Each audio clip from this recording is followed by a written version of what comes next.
Good afternoon, everybody, and thanks for inviting us today. We are very happy to be here today, and we were here last week talking about hospitality with one of our projects. My name is Michele Pini, Associate Director of Prisma, and today we have been selected to present you a project that we think bring together the idea of gathering together, a new together. So as architect, we always look for finding a pole star that guide us during the whole project. And in this case, digging into the brief of the client, the identity of the space. The idea was to condense this pole star, this concept vision as a limitless emotion. This is like a bookshops that we have developed for Mondadori, well-known publisher, book publisher in Piazza Duomo. So which are the pillars of this project? When we start a project, we try to define not only our main vision, but also which are the pillars to define the space and that guide us into the choices. So indeed, we were very fascinated by the idea of the books and the limitless power that books have in our hands to expand our vision through their stories and our imagination. But also, we had to take in consideration the idea of the emotions that architecture, such as Piazza Duomo, can give to people that visiting that space. We are in a space where thousands of people used to celebrate any events, even to protest, to meet each other, to stay together. So we wanted to celebrate this kind of emotions, even if we were designing an interior space. And also the culture. We wanted to put in the center of the space the idea that a book publisher, has a mission of spreading culture within the people, not only selling books. So, as you can see, we are right in the center of Milan, right facing the Piazza Duomo, on one of the buildings that is closing on the right wing, the Piazza Duomo. And I can tell you that the building is from the late 800s, and the ground floor has always been dedicated to retailers and shops. But what happens is, in the last 10 years, half of the gallery of the porch, the front porches, were completely closed with no tenants, and so the opportunity of giving people not only shelter with their front porches, but also some experience was completely missing. It was like a dead corner of the whole piazza.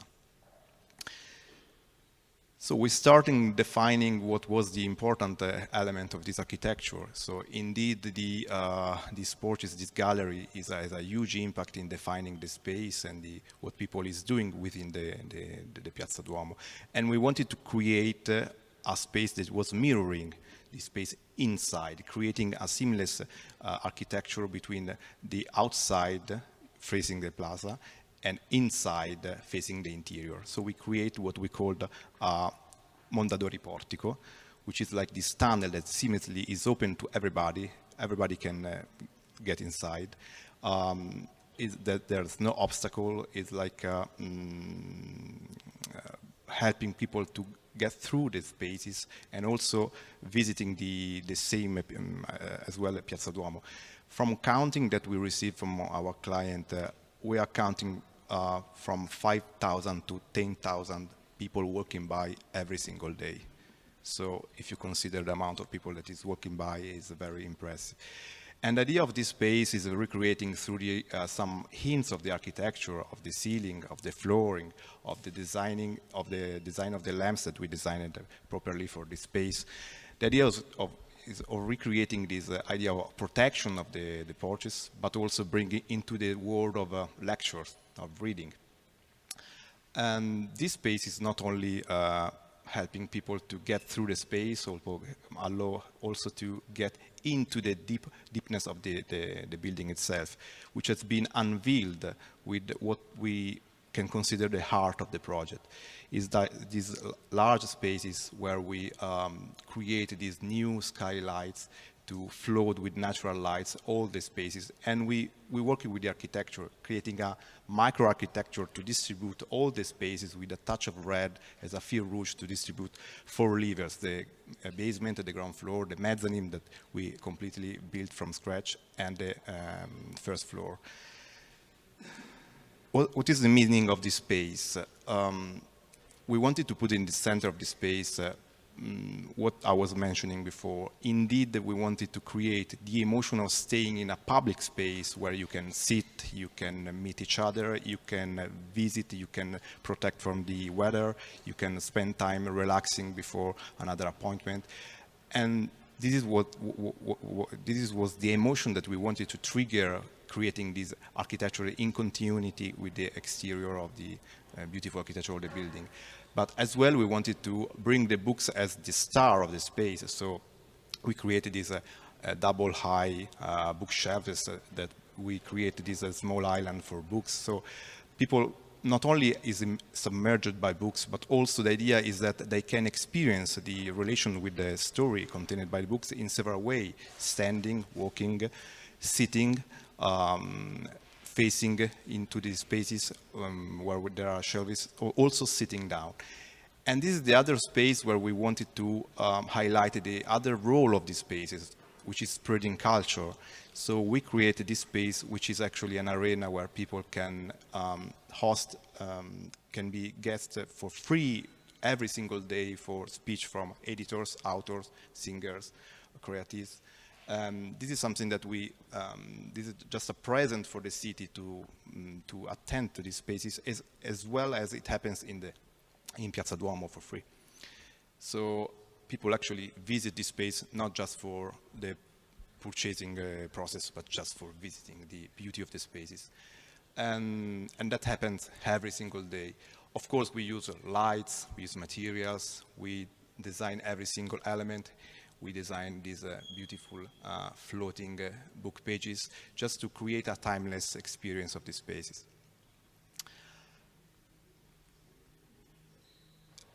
The emotion that we wanted to trigger was not only into this space, but we wanted also to touch the basement, which was which we decided to be the space for kids and for younger readers.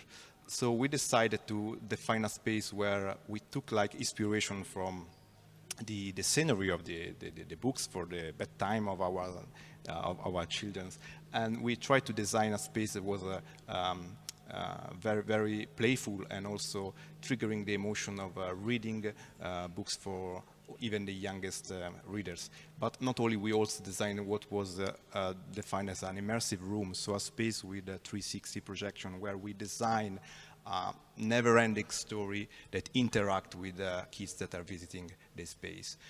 But also in the basement where there's no light, we define also some spaces where you can get in a blue world with flying books that become lights, and for niche readers that want to go in the deeper part of the basement, so in discovering a selection of editors, etc.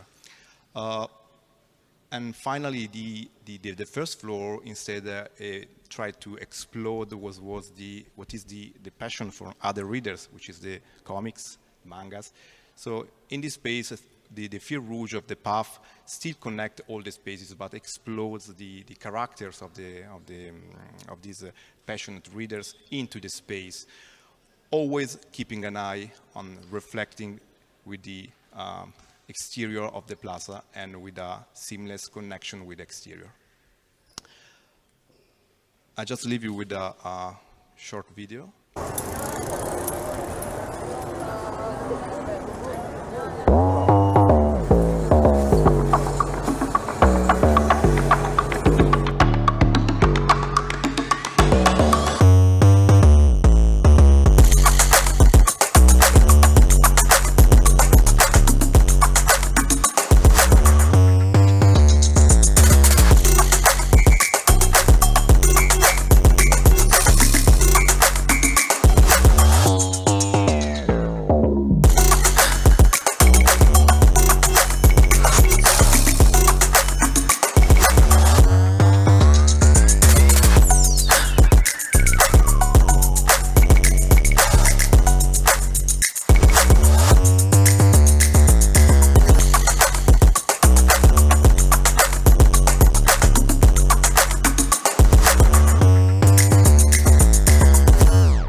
Thank you.